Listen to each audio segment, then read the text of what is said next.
I am so grateful to have you all here with us. Welcome to the Quarantine-ish Book Talks. As many of you know, I'm Judith Rosenbaum of the Jewish Women's Archive. I am so delighted to be with you tonight and to be with our author, Mimi Lemay, who I will introduce in just a moment. If you are new to JWA and to our Quarantine-ish Book Talks, thank you for joining us. And if you've been with us for months or have participated in our online history courses, welcome back. So glad to see you. I'm Judith Rosenbaum of the Jewish Women's Archive. And there's the echo. I'm so delighted to be with you tonight. And I want to thank the National Endowment for the Humanities for supporting our online programming, and to jewishLIVE for their partnership. For those of you who are new to JWA, we are a digital archive that helps expand the Jewish narrative by documenting and sharing Jewish women's stories. The Quarantine-ish Book Talks are just one aspect of JWA's work, and I hope that you will check out jwa.org to explore the many projects and resources that we have to offer. One moment of logistics before I introduce our speaker for tonight. Please introduce yourselves in the chat box. Remember to chat to both panelists and attendees so everybody can see your comments. Please ask questions also in the chat box, and I will be sure to bring them into our conversation. So I am really delighted to introduce Mimi Lemay, who is an author, an advocate for transgender rights, and a member of the Human Rights Campaign's Parents for Transgender Equality National Council. She began her public advocacy shortly after her son Jacob's transition from assigned female to affirmed male, with the amazing viral essay, A Letter to My Son Jacob on His 5th Birthday. The Lemay family have appeared all over on national and international television, including the NBC nightly news segments Jacob's Journey, Life as a Transgender 5-Year-Old. Mimi and the entire Lemay family have fought for passage of pro-equality laws in Massachusetts, where they live, as well as nationwide. And her critically acclaimed memoir, What We Will Become, which we will be discussing tonight, was a finalist for the 2020 Massachusetts Book Award. Also in 2020, Mimi was awarded the Commonwealth of Massachusetts Unsung Heroine Award for her efforts on behalf of the transgender community. She's a graduate of the Fletcher School of Law and Diplomacy at Tufts, where she received her master's in international affairs. And as some of you will know, this is Transgender Awareness Week, and tomorrow is Transgender Day of Remembrance. So we are so grateful to have Mimi with us to be in conversation with us tonight. Welcome, Mimi. Thank you so much, Judith. I'm so excited to be on this talk today. I am loving seeing where all the people, the audience is from, Connecticut, South Carolina, all across the US. It's just wonderful to be gathered on such a solemn and important occasion as the Trans Awareness Week to talk about this topic. So I am grateful that you have me on. So tell us how you came to write this beautiful book. You did not start out as a writer. You started out in another field and as a mom, and here we are. So tell us a little bit about that. It's hard to know where to start. In my book, I started at my birth, but for the purposes of getting through tonight in an hour, I will start with the birth of my son, Jacob. When I grew up in a very ultra-Orthodox Jewish community, and I struggled as a young woman with some of what I saw as gender oppression in that community. And eventually leaving at the age of 22, I met my husband, who is Catholic, but not really very religious in any way. And we settled into our perfect, I would say, the American dream, the dream that I'd wanted to live in a suburb of Boston, and had three of our kids. I have 3 kids, 3 of our kids. And the doctor told us for all of them that they were girls. I had 3 beautiful baby girls. And it wasn't until my son's 2.5-year mark that he began to tell us something different. And he said, I am a boy. And at first, it didn't really register with me. I just thought he was play acting or pretending. And I probably ignored it. But as he continued to say, I am a boy, more persistently over time, it also was accompanied by a mood shift. So by this, I mean, he seemed sadder, angrier. As he would be insistent, he would throw a tantrum like, I am a boy, you're wrong. I'm not a girl, I'm not pretending. Because of course, back then we really didn't have a lot of materials on transgender kids. And so for us, we said, okay, you must be pretending, but why would a child pretend so persistently? Why would they become so unhappy over time? And my husband and I searched I feel like this was our time of grasping at straws. We were looking for every other answer. Middle child syndrome, birth order books came into our house. We looked at obsessive compulsive disorders in children.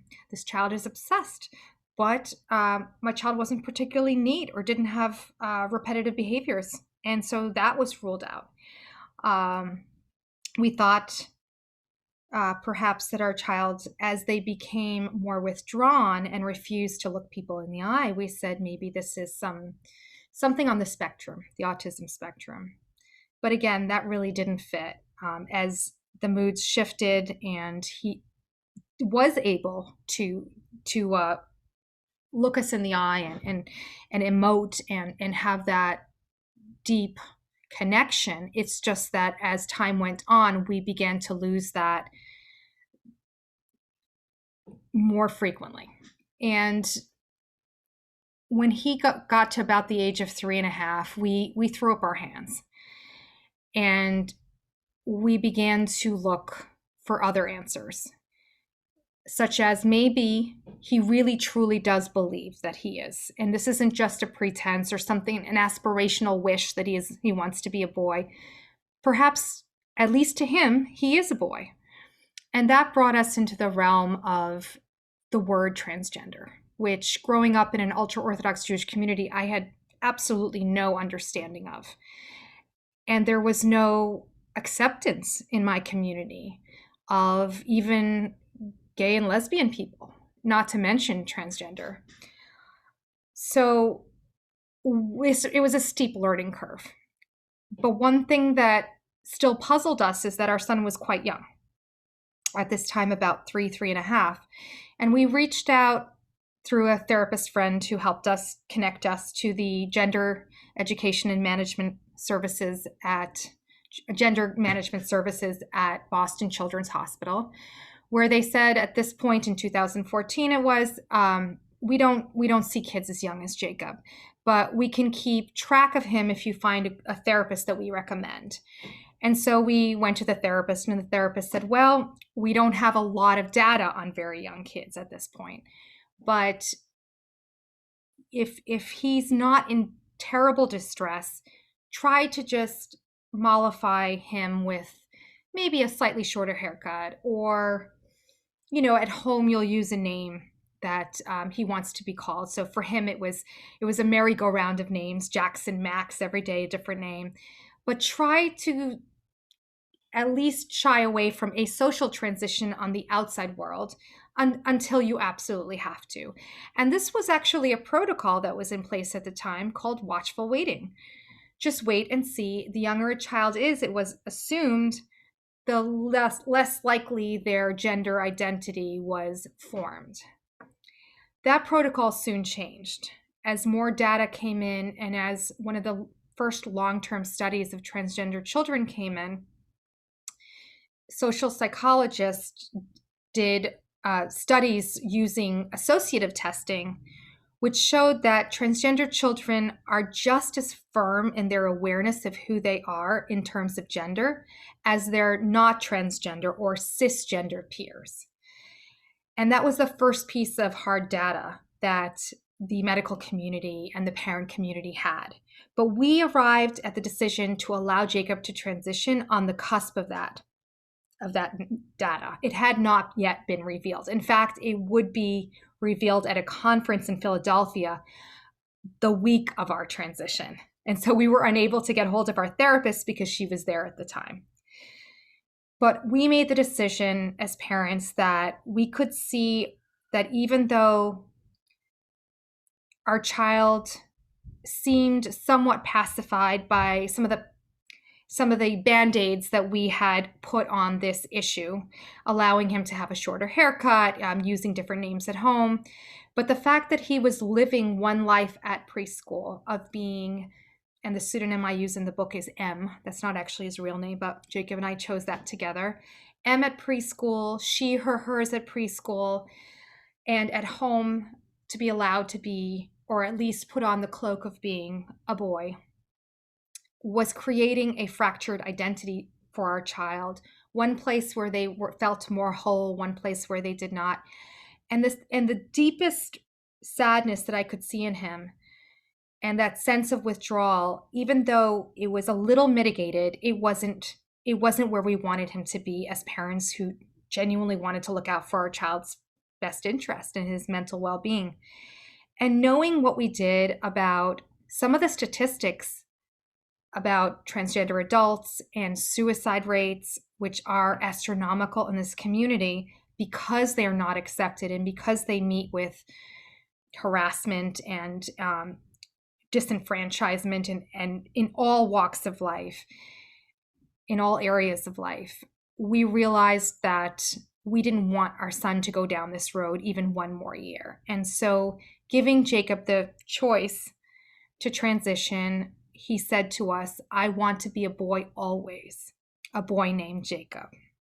And he chose that name. And he's been Jacob ever since.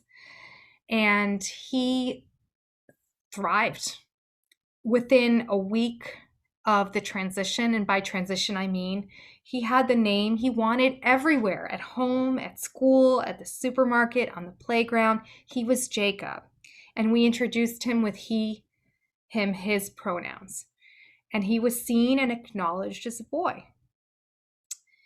He became so much happier, open, started to take an interest in things that kids should take an interest in, curious about the world, the natural world around him, collecting things, I wanting to make friends for the first time in years, and giving those deeply satisfying hugs, looking us in the face, being able to hold a conversation with a neighbor without running away and barking, which is something he had been doing for a while.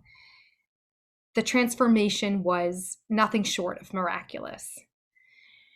And knowing that we had felt so alone at the time, we hadn't had a lot of examples of very young kids. We realized that, we had an obligation in some ways to share the information we had with our son's permission. But I held on to it for a while. I was thinking about writing something. I'd always enjoyed writing, even though I'm not a writer. I held on to the idea of writing about it as kind of like, well, we're doing good. I'd like to write something. I'll write something one day, which is pretty much what a lot of writers say. And I held on to it until December of 2014, when I opened up my laptop one day and read all over the news the story of a young transgender girl from Ohio who had walked in front of a truck that yesterday, the day before that I had read it, and had left a note saying, we're not understood, we're not supported. Parents like mine, like this young woman's parents, had put her through conversion therapy, trying to shame her out of her identity. And she also knew the statistics that transgender people meet with a lot of discrimination. Mm-hmm. And she said, fix society, please, in her note. Her note was addressed to the wider world, and she put it on social media before she took her life. And to me, she was speaking directly to me. And I know a lot of people felt that way too. And I felt obliged, not only for other children who were not supported like my son, but also for my son, because it made me aware that the world was a lot crueler and less supportive than it was in my little bubble in, Eastern Massachusetts, in a suburban town where everybody was supportive of us. And I didn't want to send my son out into a world that would not be ready for the remarkable and authentic person that he is. And so that is when I sat down with my laptop and I wrote a letter to my son Jacob on his 5th birthday, which ended up being quite a long piece. And knowing very little about social media, my husband said, why don't you put it on medium.com? It's this new app that you can, upload your stuff, and people are writing some serious things on it. That's what he told me at the time. And I published it, and I started watching the numbers grow, and then received a request from Boston.com. Can we publish your piece in full? And I said, are you sure? It's like 20,000 words. And they said yes. And so actually, it wasn't 20,000 words, 21 pages, but that is a long piece for something like this. And from there, the requests started to come in, NPR, and then NBC Nightly News. And at this point, I was a little afraid because I felt really out there for the first time. And while Jacob had given us permission to share the story in the hopes that other parents will accept their kids, and I thought that was really brave of him, but at some point I had to make a decision. What do we go further with this? And we sat down and had a lot of heart-to-hearts in our family about what it would mean to be out there as a family with a young transgender child, and all the implications, because at the time and still to this day, there are many people that don't believe a child can be transgender, and they can be very abusive to parents who talk about transgender children. But we felt uniquely positioned and privileged in our community, in our lives, to be able to take this on. And so, with Jacob's blessing, we decided to do just that. And at the same time, a request came in. There were a few people in the publishing world, including my agent, David, who reached out and said, we think this needs to be a longer story. And so I went from being a stay-at-home mom with an advanced degree that I had done very little with, frankly, to an advocate and an author. And I have to say, this has been the most transformative journey of my life. And I have had some transformative journey, leaving orthodoxy on my own, leaving behind my family and community, coming to this new world and forging a new life, which can sometimes be very lonely when people leave a very strict and all-inclusive, hermetically sealed community. But I decided that the book I would write would be both stories. The story of me leaving this community as a woman who wanted more from the community and couldn't get it, who was told growing up that God designed me to be a helpmate to my husband and to provide all his earthly needs while he went and learned the Torah, which I enjoyed learning. That feeling of not being right, because I was told that women had to be a certain way. And turning on myself and saying, well, gosh darn, there must be something wrong with me because they can't be wrong. The rabbis can't be wrong. And the realization that I had to forge my own life and I had to live true to myself. I felt that had really given me an insight into what my son was going through. And in a rather eerie way, he brought my Judaism, my faith in God and in myself back to me. Because all those years after leaving my community, I had held on to some resentment, to a feeling of anger towards God, frankly, saying, well, you created me to be unhappy. You designed me to be unhappy with what you wanted me to do. So clearly you rejected me. And Jacob made me realize, and it was rather a blinding moment, and I talk about it in the book, he made me realize I had to leave that community because he would never have survived if I had been gifted the child that was Jacob in the home that I was brought up in. He would never have survived that environment. And so suddenly it felt like my entire narrative that I'd built the last 30 years of my life on had been turned on its head. Perhaps I was meant to do this journey. Perhaps I was meant to leave. Perhaps that's why I was given this beautiful child. Amazing. And I appreciate so much the the bravery of writing the book, the bravery really of your whole family in writing the book, and also just the honesty of the way that you tell it, really step by step, talking about the process of coming to see Jacob as he really is, and understanding what was at stake in having him live as the gender that was assigned to him as at birth. And I think in telling the story in that way, where you show the process and then weaving it into your own story and your own, tying it back to the journey that you had made even before you became a mother. It makes it, like, shows the, you talk about this being a transformation, but it sort of shows the work. It's sort of like how they always say in math class, like, show your work, right? Like, you need to see the work that happens in order to understand how somebody arrives at that place. So would you like to read for us a short excerpt that talks a little bit about one of those moments? I mean, you share in the book a lot of these moments of insight where you sort of get a glimpse to the path that you need to take. Which I guess once you arrive there, it seems like, of course, like that is what we had to do, but I know didn't feel that way along the way. It's interesting that you say that. It felt like the penny was like, it had dropped on top of my head, and then at a certain point it had penetrated my skull. I know this sounds kind of gross, but and then it kind of was like an inch deep, and it just kept, and then the penny dropped, and I was like, oh.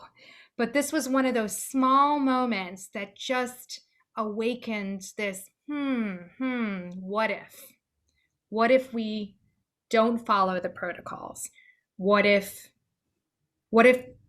what's going on needs a new and unique response?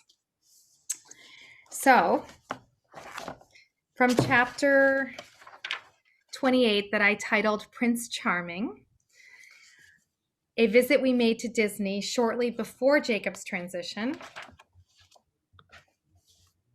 where he was very happy, delighted to be wearing, one of the only boys, well, at the time, we thought of him as a girl, wearing a Prince Charming costume around Disney. Our last night at Disney arrives. Tonight, we will venture up to the castle for a royal banquet, the highlight of our trip before we head home tomorrow. I had woken up early in the morning, exactly half a year before our trip, to secure this coveted meal option, and it had cost an arm and a leg. Hope it's worth it, I think. We get gussied up. Ella's got her floor-length Cinderella gown on, and Lucia has a shorter version of the same, 2 small pigtails sprouting from the sides of her head. Em dons her Prince Charming costume again, and as we walk up toward the castle, Ella and Em waltz, holding hands, drawing the attention of several tourists who stop and remark at how cute they look together. Brother and sister? Are they twins? Not twins, 17 months apart, I answer. Ah, the boys always grow faster. One woman nods knowingly. That they do, I say, stealing a glance at Joe, who grins. The food at the dinner isn't the best, but what we're paying for, I know, is the princesses and the grandeur of eating up high in the turrets, where the view is truly spectacular. Cinderella herself shows up with an adult-sized Prince Charming in tow, which leads to some good-natured ribbing directed at Em, most of which goes over her head. Everyone continues to assume Em is a boy. Ooh, what a handsome little man, squeals one lady. Your son, he's adorable, says another. I smile and thank them. Sometimes Ella looks like she wants to say something, but I give her a glance and she settles back down. That evening, Em just glows. She's animated in a way I can't remember seeing, at least not in the past year, maybe longer.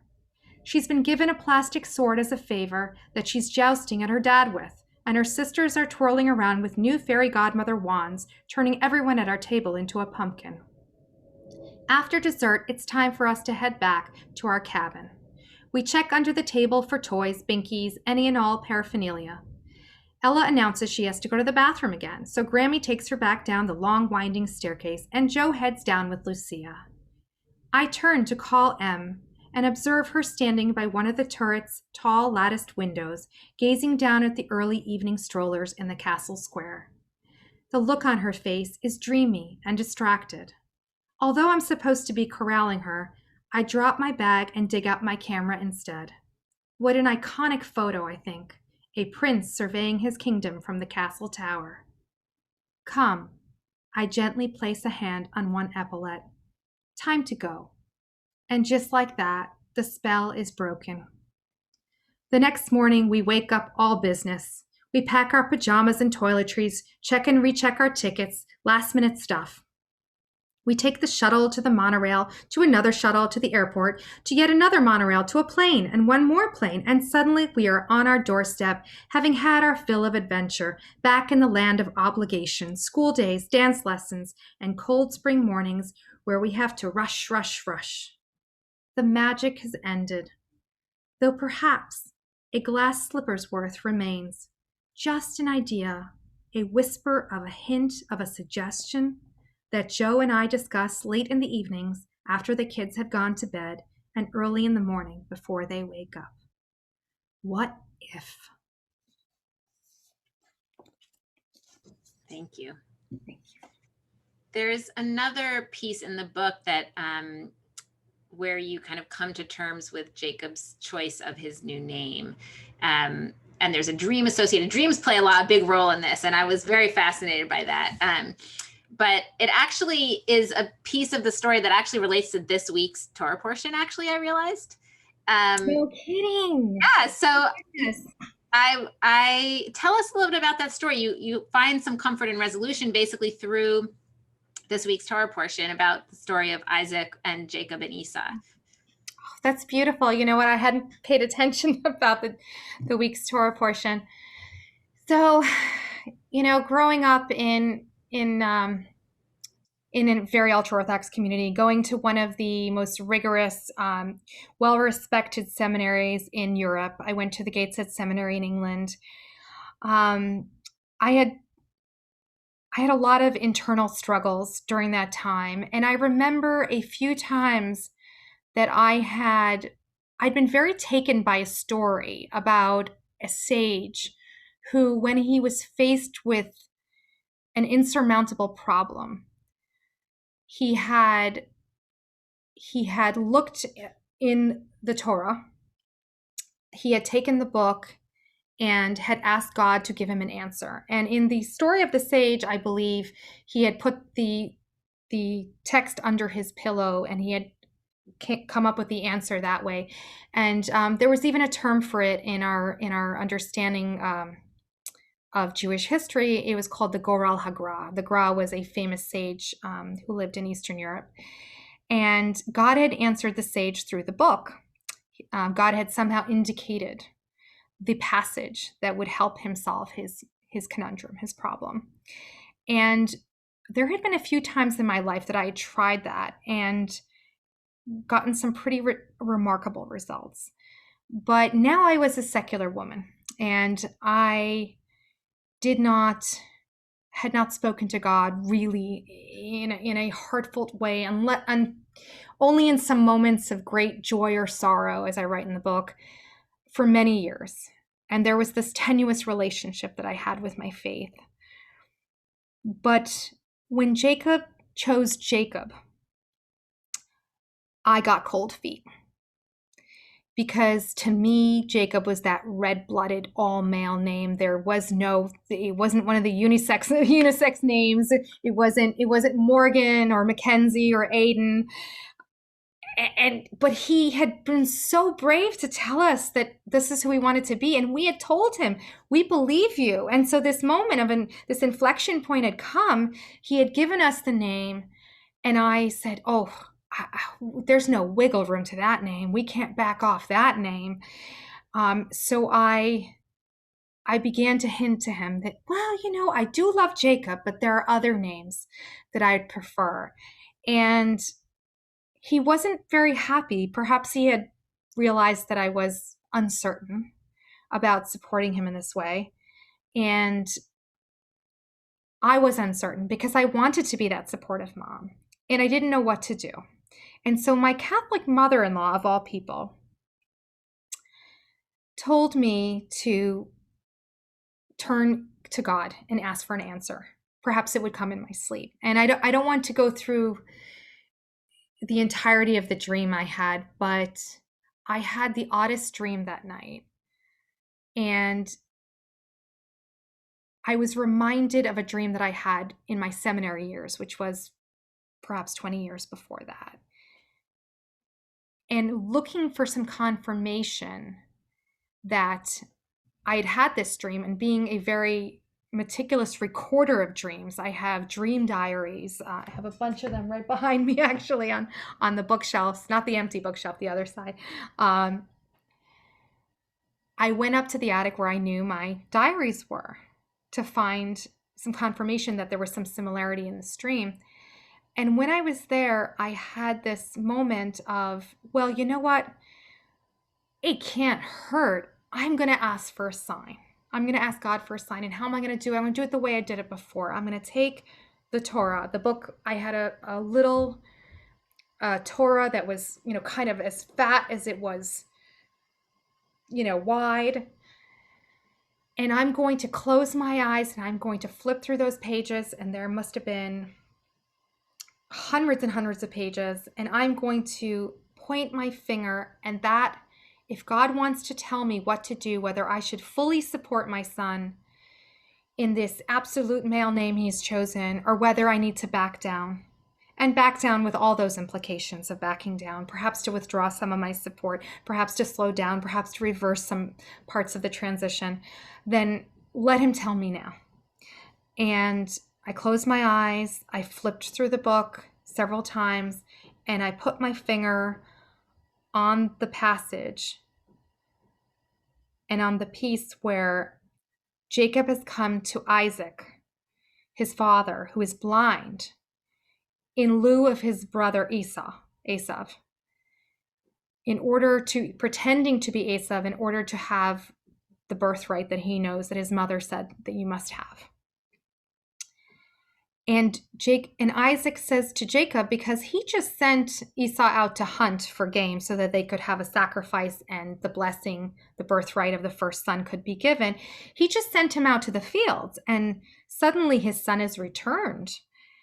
But Jacob had cloaked himself in the cloak of the hairy, furry coat of his brother. But his voice was still the voice of Jacob. And Isaac says, how have you returned so quickly, my son? Like, this should have taken longer. And he said, because God gave it to me. In other words, God gave me the lamb or the ram for slaughter.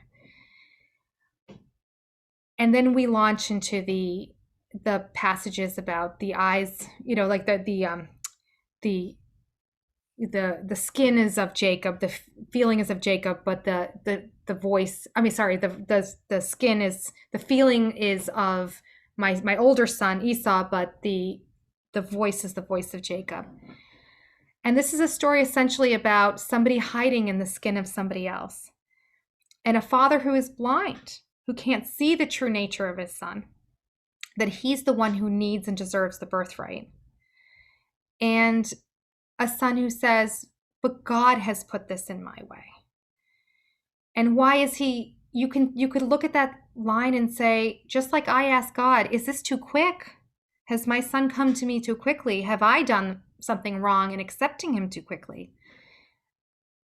No, the answer was, God has put this in my path. And to me, that was the most on point, eerily precise answer to the question I had asked. And it gave me a deep comfort. Whether you believe in miracles or not, this was what I needed to hear at that moment of doubt.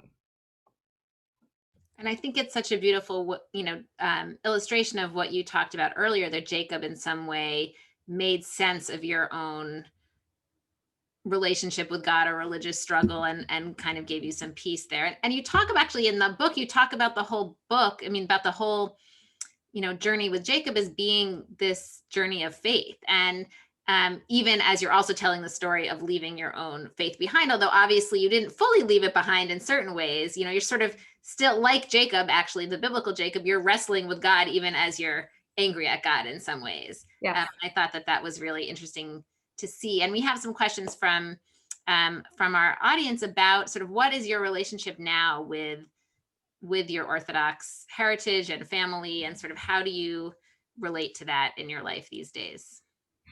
So I no longer consider myself Orthodox in that, though I have reclaimed a lot of the things I've learned. I use them in my advocacy. To me, the values that stick with me from my Orthodoxy are the values that I see in more secular Jewish communities. The acknowledgement that we are all in the image of God, the call to make the world a better place, tikkun olam,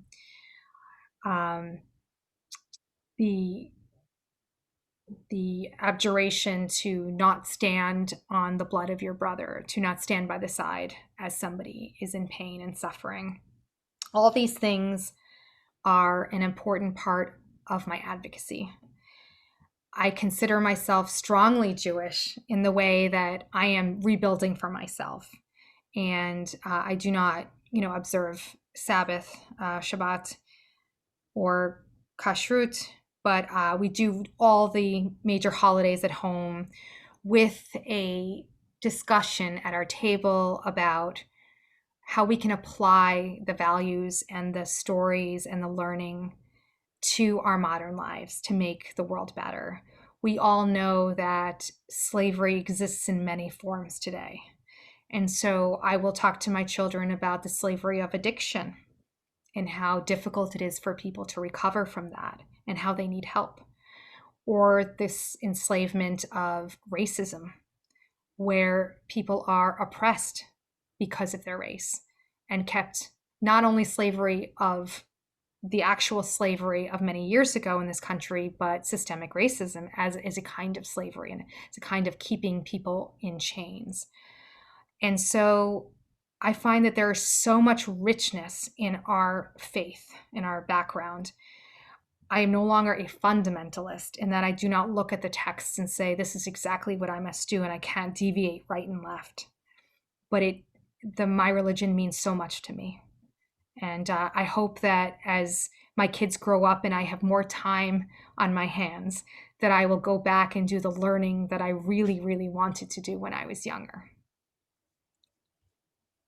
Yeah, it is one of the, that tension between loving the learning but not having access to it. Yeah. You describe that as, the pain of that, and the frustration of feeling that you're in some way kept from your tradition in a way that, even as you're not really given room to leave it at the same time. In my community, it was very clear that,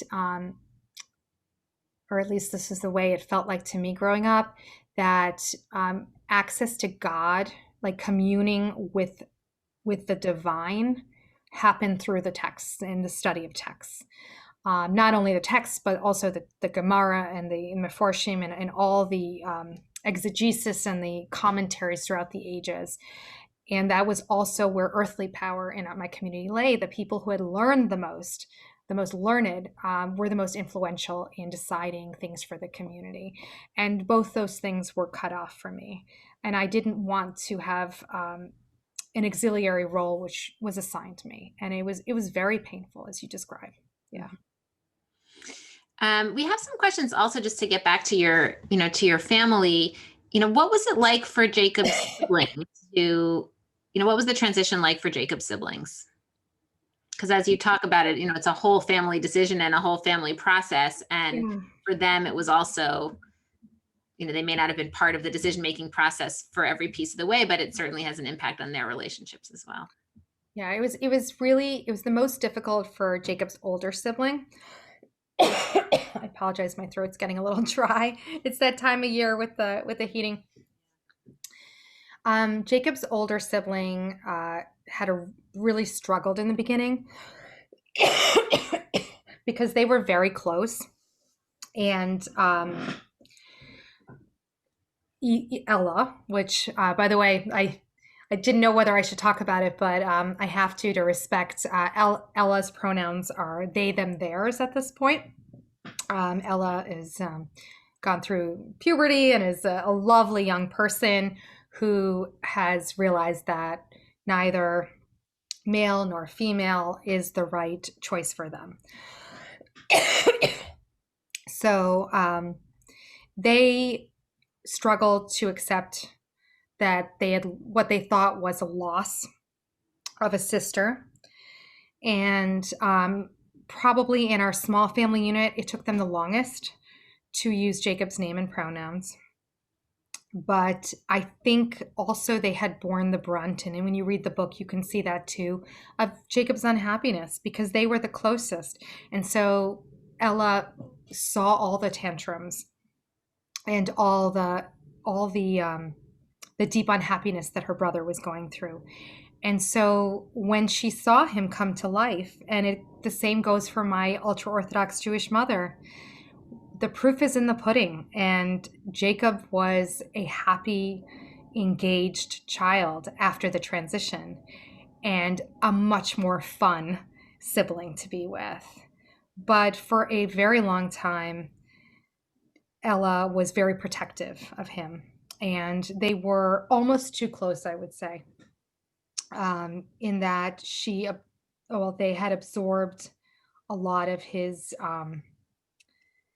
all his angst about transitioning and what would people think and do and say, and just became almost too attached in some ways. And so for us, it was a little sad, but also a good thing when, as they got to fourth and fifth grade, they started to make their own friends, and they're still close, but, I feel like it's like a healthier balance. Like Ella knows that they don't need to be the mother of this child, but my youngest, she's just my happy-go-lucky. She was only 2 years old at the time of the transition, and within 6 months could barely remember that she had a sister named him.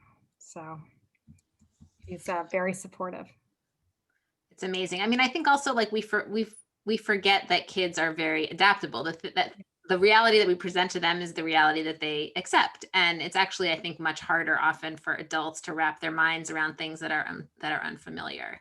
Yeah. Whereas for kids, it's like, okay, this is what's happening next. But I think it's also one of the things that I think that you capture beautifully in the book is that you can be, utterly 100% supportive and also experience grief and loss, and that those two things exist simultaneously. And I think a lot of your book, actually, now that I think about it, is about being able to hold multiple realities and recognize the same thing in your own story, as we talked about a little bit already in terms of your relationship with God, that, you say in your book that, there are so many stories, this, what are now sort of, it's a whole genre of like off the derech narratives, right? Of people who have left orthodoxy and that particular path.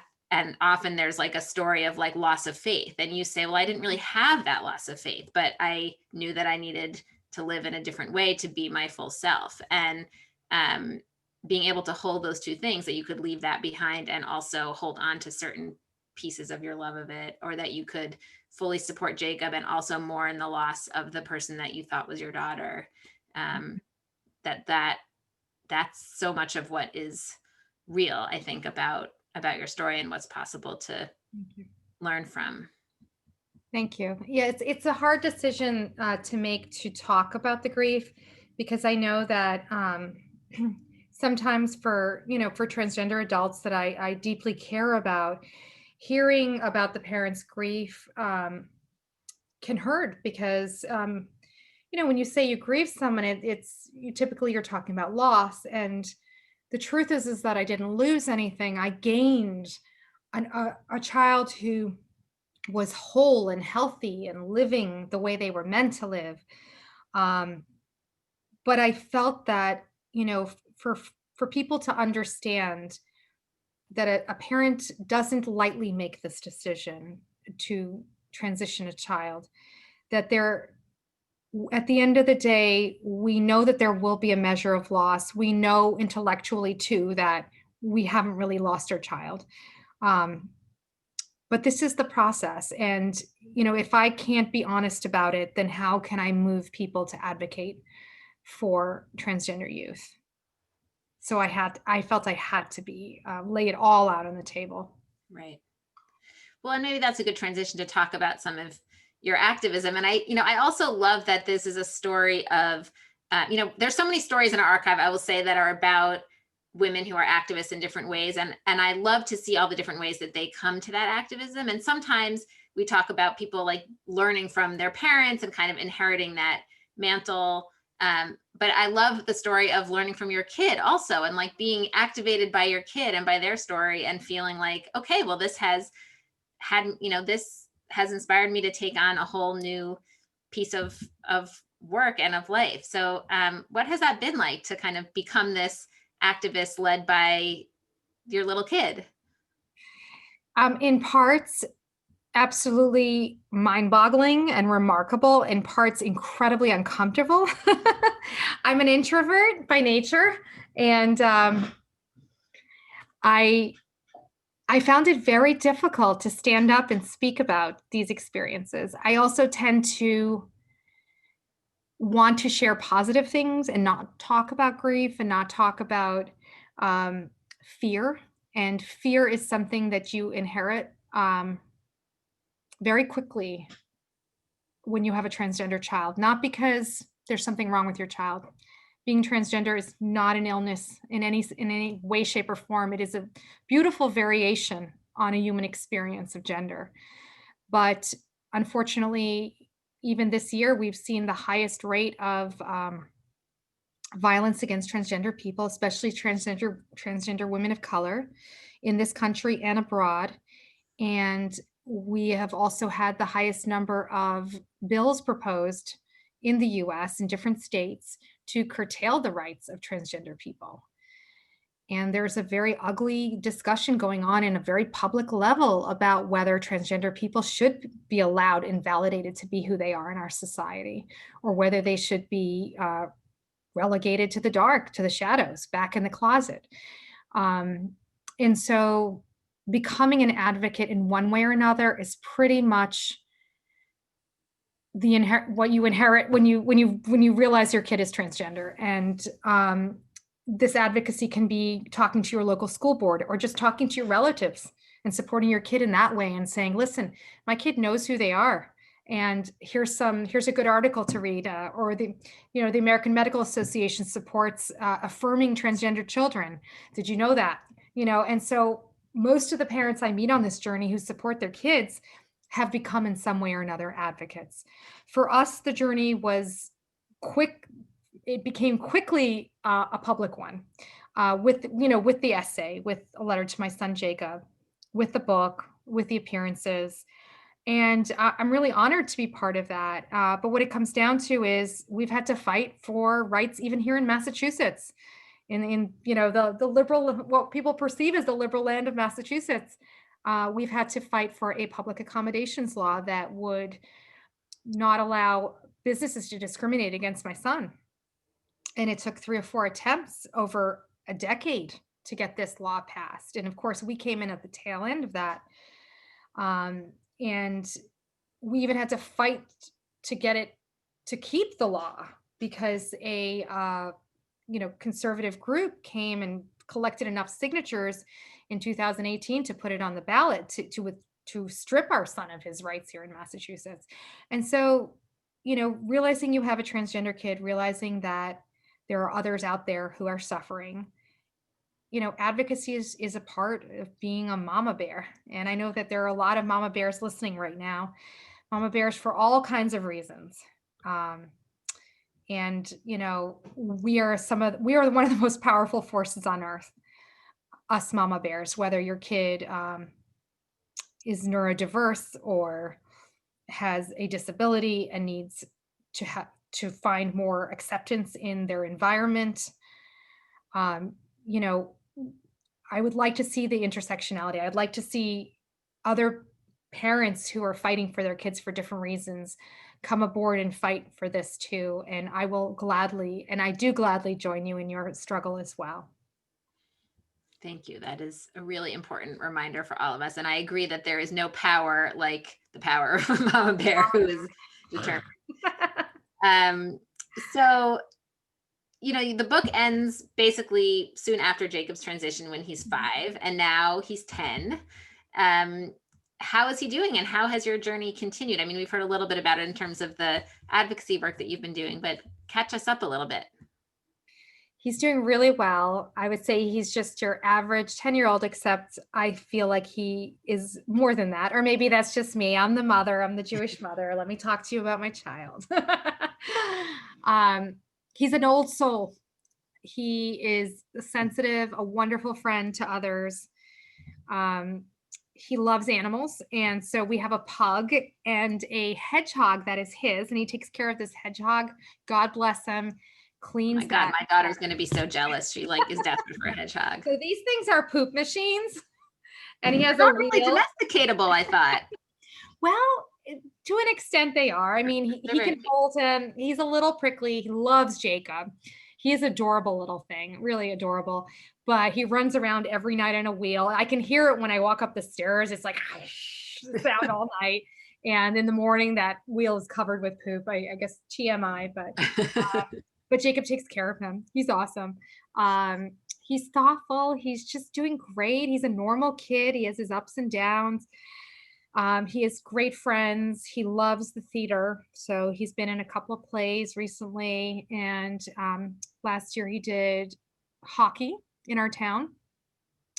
He discovered it wasn't quite for him. He's not a very aggressive kid, and you have to like check people and all that.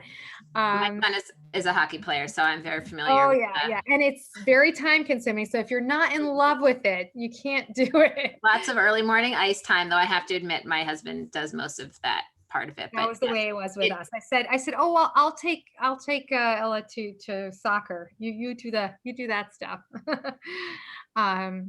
So yeah, he's doing well. He's happy. He's become engaged in advocacy himself. So he asked Elizabeth Warren a question at the town hall that Human Rights Campaign and CNN got together to do in October of 2019, where all the Democratic candidates at the time were asked questions about LGBTQ policies and their thoughts on that. And so he was chosen to ask a question of Elizabeth Warren, and he came up with one about what she would do to make transgender children safer in schools. And so I was just really proud of him. And after that, he kind of got on fire for this. And he was like, let me talk to this person. Let me. And I kind of just say, whoa, buddy. But he joins me in advocacy sometimes. And he'll answer questions, things like that. He's proud to be a spokesperson in some ways. He's proud of making a difference. And gosh, I have to say I'm shepping nachas, a lot of it.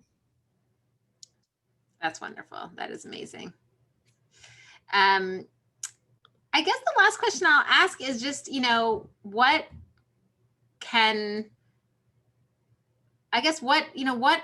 are you hoping that the world will change as your children grow to adulthood? And particularly, what can the Jewish community do to enable kids like Jacob to grow up to be healthy and happy and safe? That's a wonderful question. Thank you.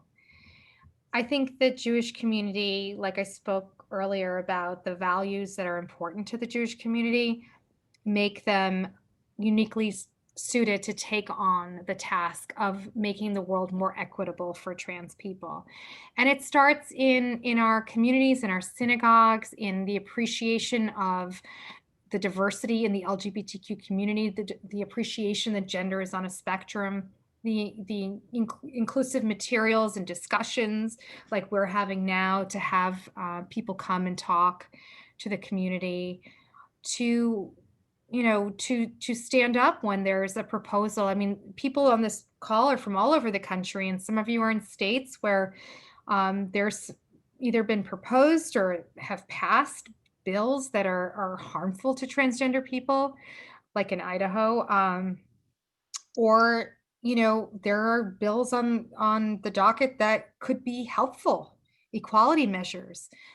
Become involved in that, speak openly about it. Make sure that your friends and your neighbors are aware of what's at stake. And for parents, teach your kids about the diversity in gender in the human experience.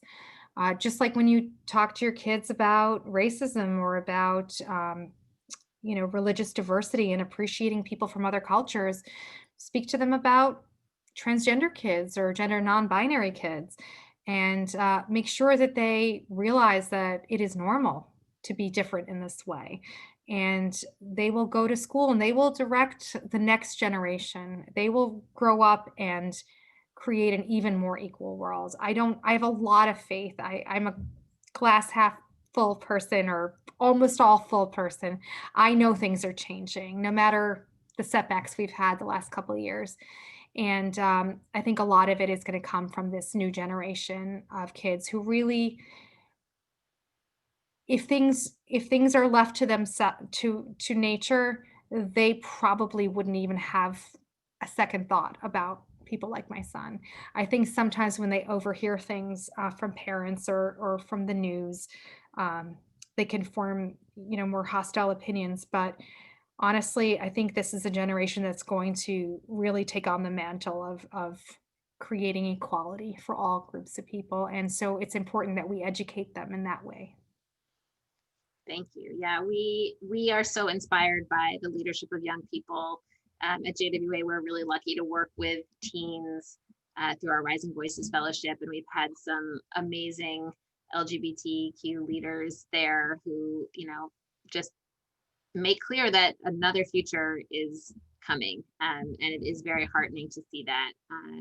And we are very proud also to be able to amplify the voices of people who have lots of different kinds of experiences with gender, and we're proud to be adding a lot of that to our site as well, constantly expanding that, and are so glad that that your book helps tell some of those stories as well. Thank you. So thank you so much for being with us here tonight, Mimi, and for sharing your story and your family's story and your vision for a more inclusive world. And, I think that your book, which is really about like this journey towards authenticity, and especially when one's sense of self maybe doesn't fit the norms. And it's also about listening and acceptance. And those are universal lessons and relevant to all of us. So thank you so much for teaching us. Thank you so much. And it's just been a wonderful experience talking to you. You're an amazing moderator. You prepared so well, and I really enjoyed it. Thank you. And thanks to all of you for joining and for your excellent questions. I know we didn't get to all of them. That's what happens. But I hope that you will all, if you haven't already, read Mimi's book. It's really important. And we look forward to seeing you back for other QBT sessions. Next Thursday, there is no Quarantine-ish book club because of Thanksgiving. But we will return together the following Thursday night, which is December 3rd, for a conversation with the illustrator Myra Kalman, who recently illustrated a new edition of Gertrude Stein's The Autobiography of Alice B. Toklas, though many of you will know her work from other places, including The New Yorker. You can use your week off from JWA programming not only to be grateful and hopefully to not do too much traveling or visiting with people, but to check out the many, many resources that we have in our digital archive at jwa.org. We have so much material to discover to help you gain insight about the diversity of the Jewish story. If you need a little bit of humor, check out our most recent podcast episode with the comedian Liz Glazer. It's the first in a series of episodes about creativity in the time of pandemic. We're also always collecting stories about a wide range of topics, from general life stories to fertility journals to reflections on the pandemic. So look for our mobile app, Story Aperture, where you can record and upload your story to JWA.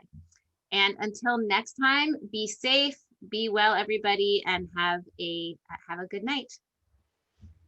Good night. Thank you so much for coming. Thank you, Mimi. Thank you.